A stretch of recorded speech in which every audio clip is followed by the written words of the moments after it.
Hello everyone, welcome back to the one another video on Neat Data Community YouTube channel in Core Python module. Day 4 इस lecture के अंदर हम user से किस तरीके से इनपुट ले सकते हैं एंड कंडीशनल ऑपरेटर किस तरीके से वर्क करते हैं इस बेसिस पर डिस्कशन करेंगे और कुछ कोड भी हम परफॉर्म करके देखेंगे।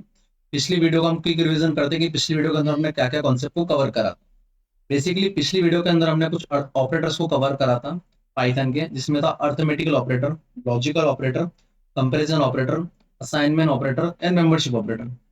इन ऑपरेटर्स को हमने प्रीवियस वीडियो के अंदर कवर करा था। आप जाकर देख सकते हैं कि इन ऑपरेटर के अंदर हमने किस तरीके से कोड को परफॉर्म करा था, किस तरीके से हमने आउटपुट को एग्जीक्यूट करा था। थोड़ा सा हम क्विक रिवीजन करेंगे। अर्थमेटिकल ऑपरेटर वो होते हैं जिसके अंदर हम मैथमेटिकल साइन परफॉर्म करके आउटपुट को जनरेट कर सकते हैं, जिसके अंदर प्लस माइनस मल्टीप्लीकेशन एडिशन हम सारे परफॉर्म कर सकते हैं। लॉजिकल ऑपरेटर जो कि लॉजिकल गेट्स एंड और नॉट परफॉर्म करते हैं, ठीक है, जिसमें जो आउटपुट आता है वो बुलियन फॉर्म में आता है, true and false data type में, बुलियन डेटा टाइप्स के अंदर, ठीक है। ये भी आप प्रीवियस वीडियो के अंदर जाके इसका ओवरव्यू ले सकते हैं, ठीक है।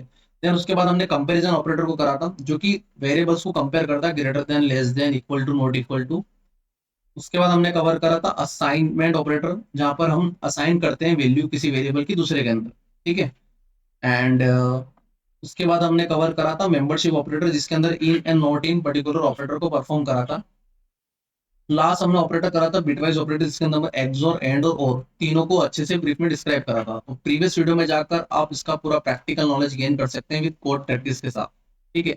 इस वीडियो के अंदर हम कवर करने जाएंगे कि यूजर से किस तरीके से इनपुट ले लेते हैं, ठीक है। तो user input is a type casting, जिसके अंदर 4 फंक्शन मेन इंपॉर्टेंट है: input, integer, float and evil. Input का काम क्या रहता है, वो यूजर से इनपुट लेने के लिए हेल्प करता है, ठीक है। जब हम इसका यूज करेंगे तब एक पॉपअप जनरेट होगा, पॉपअप के अंदर हमें अपना आउटपुट डालना होगा एंड इस आउटपुट को प्रिंट करेगा, ठीक है। इंटीजर तब यूज करते हैं यदि हमें कोई इंटीजर वैल्यू प्रिंट करवानी। फ्लोट हम तब यूज करते हैं जब हमें फ्लोट वैल्यू को प्रिंट करवाना। एविल दोनों ही वैल्यू को आउटपुट जनरेट करेगा, इंटीजर एंड फ्लोट्स का, ठीक है। तो अब हम एक एक चीज को कोड के थ्रू परफॉर्म करके देखते हैं और हर एक चीज को प्रैक्टिकली इंप्लीमेंट समझने की कोशिश करते हैं, ठीक है। मैं एक नई शीट ओपन करूंगा, यहाँ से मैं कॉपी कर लेता हूँ एडिंग्स का यूजर इनपुट।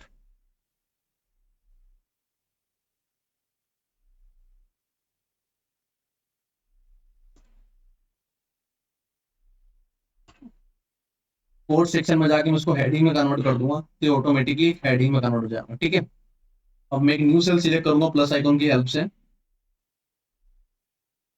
हम सबसे पहले इनपुट को कवर करेंगे, इनपुट फंक्शन यूज करते हैं, ठीक है। इनपुट फंक्शन हम यूजर से रन टाइम पे किसी कोड को परफॉर्म करवाना है, आउटपुट जनरेट करने के लिए यूज करते हैं। आपको मैं एग्जांपल के थ्रू एक्सप्लेन करता हूँ। A is equal to input, enter the value, okay. And जब मैं इसको प्रिंट करूंगा, आप देख सकते हैं यहाँ पे एक पॉपअप जनरेट हुआ। इस बॉक्स के अंदर मुझे कोई सा भी एक नंबर वैल्यू डालना है, स्ट्रिंग, फ्लोट, कुछ भी डाल सकता हूँ। तो बाय डिफॉल्ट उसे स्ट्रिंग ही अलोकेट करेगा, क्योंकि यहाँ पर मैंने किसी पर्टिकुलर कीवर्ड का मेंशन नहीं कर रखा है कि मैं इंटीजर ले रहा हूँ, फ्लोट ले रहा हूँ। सेकंड थिंग, वो डबल कोटेशंस के अंदर आएगा और इनपुट दे रहेगा तो ऑटोमेटिकली उसे स्ट्रिंग ही अलोकेट करेगा। लाइक मैं 5 को दूंगा तो इंटीजर नहीं आएगा, उसका आउटपुट स्ट्रिंग आएगा। इसका हम डेटा टाइप भी चेक कर लेते हैं, जिससे हमें डेटा टाइप का भी डाउट क्लियर हो जाएगा कि स्ट्रिंग है या इंटीजर है। 5 आप देख सकते हैं, इसका ऑटोमेटिकली उसने जो उसका जनरेट करा डेटा टाइप वो स्ट्रिंग ही देगा, ठीक है।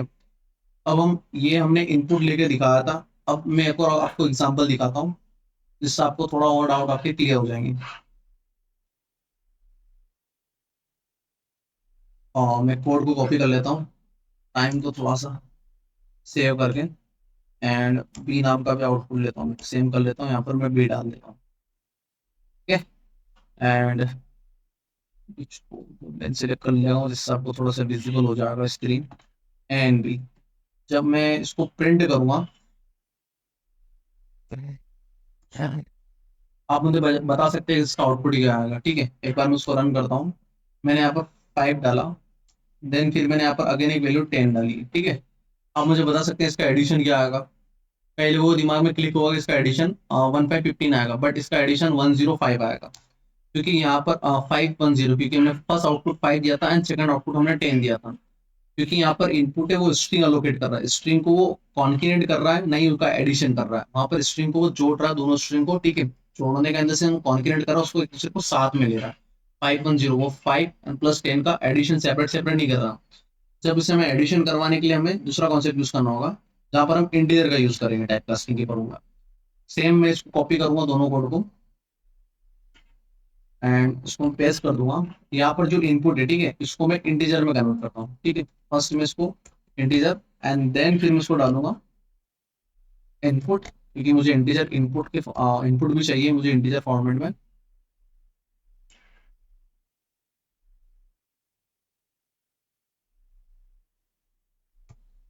ठीक है, एंड देन मैं इसे प्रिंट करूंगा। ओके, एंड जब मैं इसको रन करूंगा 510, अब इसका आउटपुट क्या आएगा, अब देख सकते हैं इसका आउटपुट आया 1515। इसने यहाँ पर एडिशन करा क्योंकि दोनों मैंने वैल्यू इंटीजर फॉर्म में डाली थी और उसने इंटीजर का एडिशन करा। यदि मैं इसके अंदर स्ट्रिंग वैल्यू कोई सी भी डालता, ठीक है, लाइक पुष्पराज एंड इसको एग्जीक्यूट करता, तो हमें एरर एरर शो कर देता कोड जब रन होता है। ठीक है, क्योंकि वो इंटीजर वैल्यू को ही अपने सेक्शन में अलोकेट करेगा, ना ही वो किसी स्ट्रिंग वैल्यू को अलोकेट करेगा, ना ही किसी फ्लोट वैल्यू को अलोकेट करेगा। बट इस वाले कोड के अंदर में वैल्यू को स्ट्रिंग, फ्लोट, इंटीजर कोई सी वैल्यू ले सकता हूँ।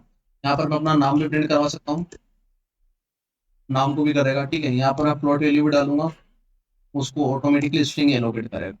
तो देख सकते हैं, बट यहाँ पर सिर्फ मैं इंटीजर वैल्यू को ही एडिशन करवा सकता हूँ। कोड को हम रन करेंगे and अब हमें आउटपुट देखेंगे अवेल का, जो कि दोनों ही आउटपुट को करता है। ठीक है, फ्लोट का भी हम देख लेंगे एक बार, फ्लोट किस तरीके से वर्क करता है। इसी कोड को मैं कॉपी कर लेता हूँ, इंटीजर की जगह फ्लोट यूज कर लूंगा, FLOAT फ्लोट, FLOAT फ्लोट। ठीक है, यहाँ पर मैं इसको रन करूंगा। आप देख सकते हैं 10.6 प्लस 5.6 10.5 आउटपुट होगा 21.2। यहाँ पर इस दोनों का एडिशन करके उसने 21.1 ये इसका आउटपुट जनरेट करा, क्योंकि यहाँ पर उसने फ्लोट वैल्यू को एडिशन करा। अब यदि मैं इसके अंदर एक और आउटपुट चेक करता हूँ, सेम एक कोड को कॉपी करता हूँ एंड देन यहाँ पेस्ट करता हूँ, हम देख सकते हैं यदि उसके अंदर इंटीजर वैल्यू डालते हैं एंड एक फ्लोट वैल्यू लेते हैं, तब आउटपुट क्या जनरेट होता है, 5 प्लस 10.2। आप देख सकते हैं यहाँ पर इसने दोनों ही वैल्यू को एग्जीक्यूट करा है। यहाँ पर वो इंटीजर वैल्यू को भी अलोकेट कर रहा है फ्लोट के अंदर। तो यहाँ पर हमको एक डाउट क्लियर हो गया कि फ्लोट इंटीजर वैल्यू को भी लेता है एंड फ्लोट को भी लेता है। ठीक है, यहाँ पर दोनों वैल्यू वर्क कर सकती है, बट वो स्ट्रिंग को नहीं ले सकता। हम स्ट्रिंग के लिए भी सेम कोड को परफॉर्म करके हम स्ट्रिंग वैल्यू भी इसके अंदर डालेंगे, सॉरी, ऑटोमेटिकली। मैं यहाँ पर जब इसके अंदर स्ट्रिंग वैल्यू डालूंगा और पुष्पराज में डालता हूँ इसके अंदर, यहाँ पर उसका आउटपुट नहीं दे रहा, यहाँ पे इधर आ रहा है, क्योंकि यहाँ पर हमने क्लियरली मेंशन कर रखा है डेटा टाइप हमें फ्लोट डेटा टाइप का ही इसके अंदर यूजर के अंदर इनपुट दिलवाना है। तो यहाँ पर आप देख सकते हैं फ्लोट का भी उसने कोड हमने एग्जीक्यूट करके उसको प्रैक्टिकल इंप्लीमेंट करके दिखाया। अब हम एविल को लेंगे। ठीक है, एविल क्या करता है, eval is work in old data type, like binary number पे भी वो वर्क करता है। तो हम सेम कोड फॉर्मेट ले लेते हैं, देन हम इसका टाइप चेंज कर देंगे।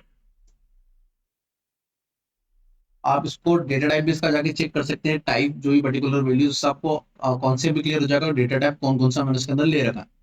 ठीक है, जब मैं यहाँ पर एवेल को कर रहा हूँ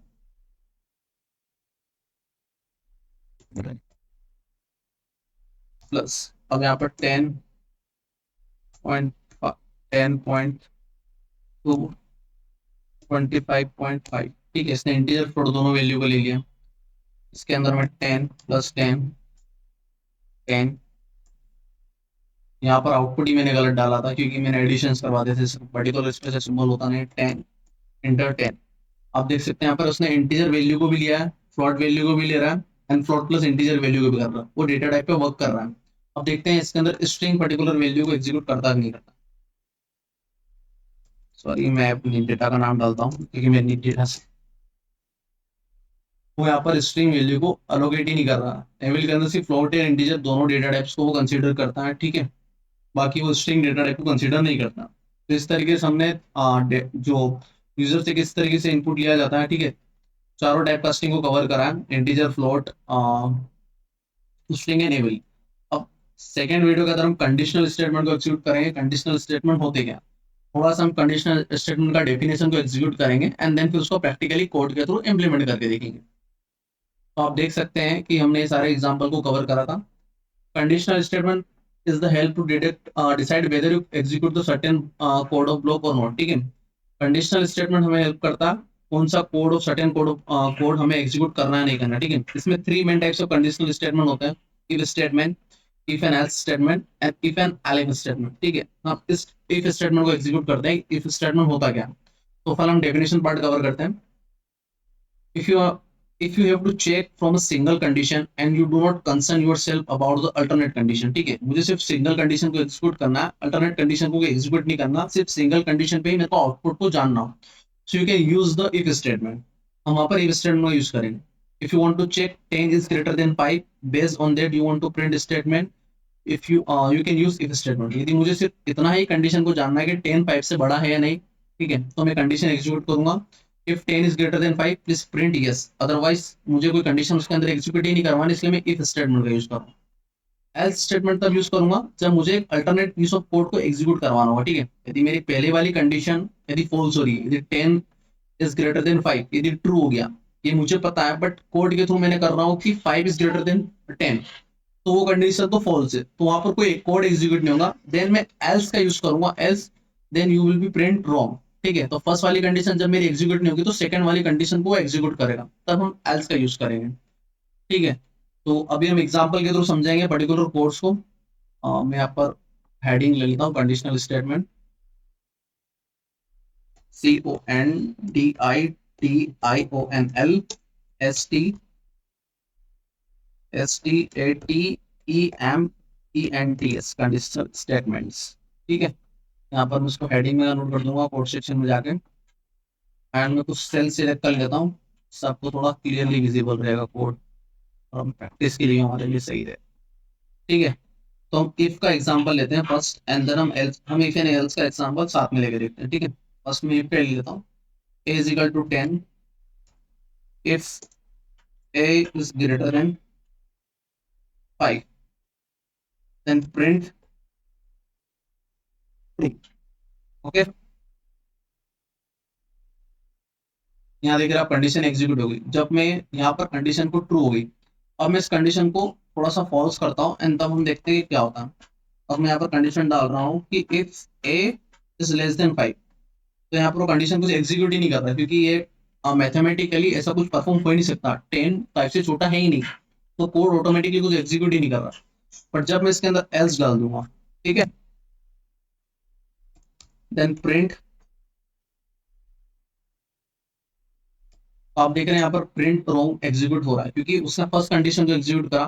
फर्स्ट कंडीशन मैथमेटिकल कॉन्सेप्ट्स के रिगार्डिंग यदि सेटिस्फाई नहीं हो रही, देन उसने एल्स का यूज करा, प्रिंट रॉन्ग, ऑटोमेटिकली पाइथन ने डिटेक्ट कर लिया है, तो यहाँ पर रॉन्ग प्रिंट कर दिया। तो एल्स कंडीशन यदि हम किसी अल्टरनेट कंडीशन को एग्जीक्यूट कर रहे हैं तब हम एल्स कंडीशन का यूज करेंगे, अदरवाइज हम सिंगल कंडीशन को एग्जीक्यूट कर रहे हैं तो हम इफ का यूज कर रहे हैं, ठीक है। एक एग्जाम्पल हम और समझ लेते हैं। a इक्वल टू मैंने 10 डाला, b इक्वल टू मैंने 50 डाला, ठीक है।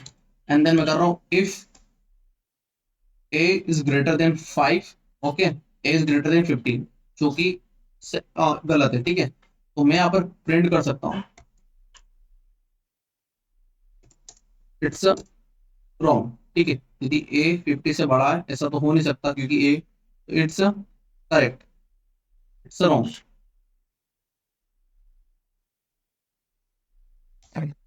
a is greater than 50, then print it is a wrong।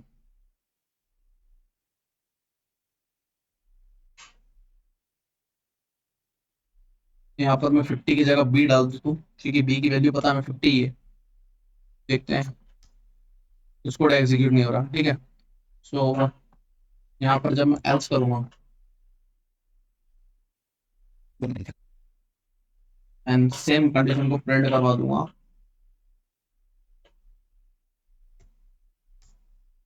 It is wrong. तो फर्स्ट वाली कंडीशन के अंदर मुझे ओ डालना होगा, if a is greater than b, then will be execute output a, ठीक है। ए यदि बी से बड़ा होगा, ठीक है, तो वो ऑटोमेटिकली ए को एग्जीक्यूट कर देगा, यहाँ पर 10 आ जाएगी। यदि कंडीशन सेटिस्फाई नहीं हो तो एल्स प्रिंट इट इज रोंग कर देगा, उसने रोंग कर देगी, कंडीशन यहाँ पर एग्जीक्यूट हो ही नहीं रही थी।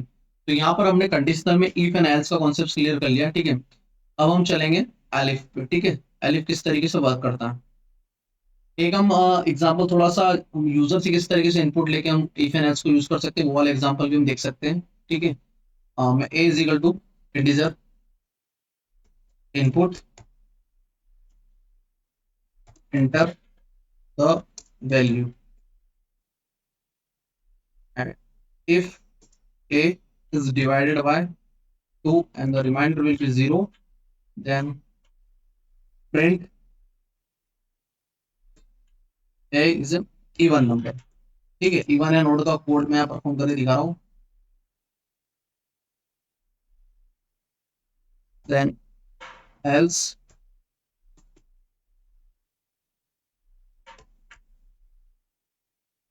you can print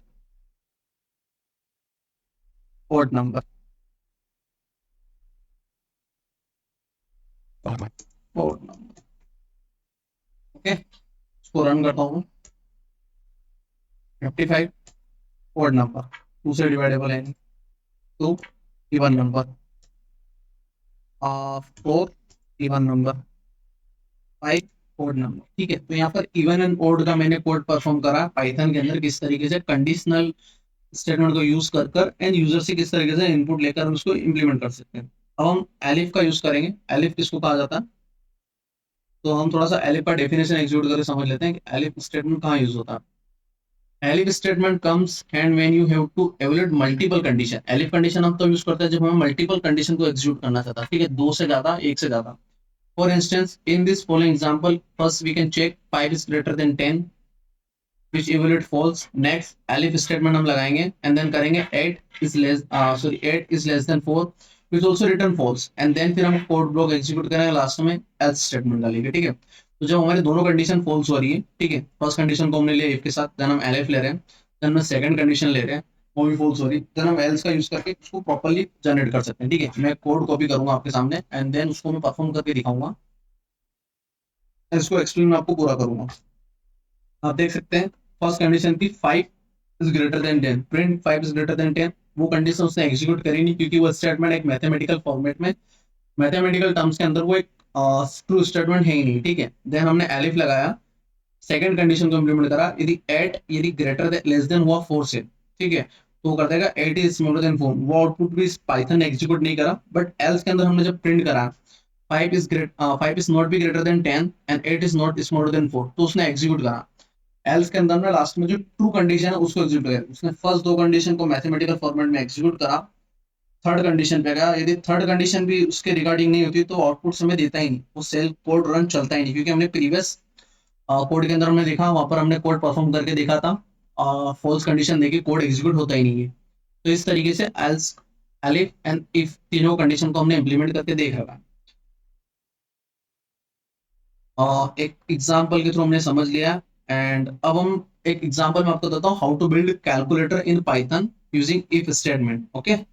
if, elif and else, किस स्टेटमेंट यूज करके हम कैलकुलेटर किस तरह से जनरेट कर सकते हैं वो मैं आपको बताता हूँ। तो यहाँ पर ऑलरेडी मैंने कोड लिख रखा है कैलकुलेटर जनरेट करने का, ठीक है। मैं आपको पूरा कोड एक्सप्लेन कर दूंगा, पहले मैं इसको कॉपी कर लेता हूँ, पूरा कोड आपको एक्सप्लेन करूंगा। आप देख रहे हैं मैंने नम नाम का एक यूजर से इनपुट ले रहा हूँ, जिसका मैंने वेरिएबल का नाम रखा num1 एंड num2। वेरिएबल हमेशा स्मॉल में आना चाहिए, ठीक है। स्टार्टिंग न्यूमेरिकल कैरेक्टर से नहीं होना चाहिए, कैपिटल नहीं होना चाहिए एंड स्पेशल कैरेक्टर नहीं होना चाहिए। तो मेरा यहाँ पर कंडीशन सुटेबल हो रही है क्योंकि मैंने num एंड 1, मैंने फर्स्ट स्टार्टिंग स्ट्रिंग से करी, स्मॉल कैरेक्टर लिया है, ठीक है। Variable 1 integer input enter the number, तो यहाँ से मुझे फर्स्ट इनपुट लेगा, देन मैं सेकंड इनपुट को लूंगा कैलकुलेशन नाम का, फिर मैंने एक वेरिएबल बनाया जिसके अंदर मैं इनपुट ले रहा हूँ इंटर द साइन, साइन इसके अंदर मैं प्लस माइनस एडिशन सारे साइंस लूंगा। इफ कैलकुलेशन इक्वल टू, ठीक है, इक्वल टू यहाँ पर हम ऑपरेटर्स यूज कर रहे हैं। यदि मैंने प्लस नाम का एक सिंबल यूज करा है, ठीक है, मैंने यूजर से प्लस नाम का आउटपुट दे रहा हूँ, तो यहाँ पर ये वाली कंडीशन एग्जीक्यूट हो जाएगी, प्रिंट 2 नंबर का एडिशन। सेकंड में एलिफ करके कंडीशन लगा रहा हूँ, यदि मैंने ऐसा माइनस साइन किसी स्ट्रिंग के अंदर यूज करा है तो वो ये वाली कंडीशन को एग्जीक्यूट करेगा, माइनस वाली को।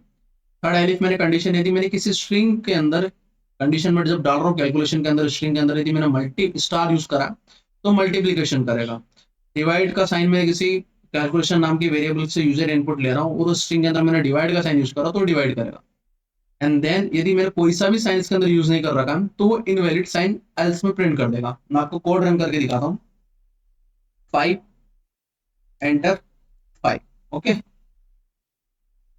5 एंटर 5।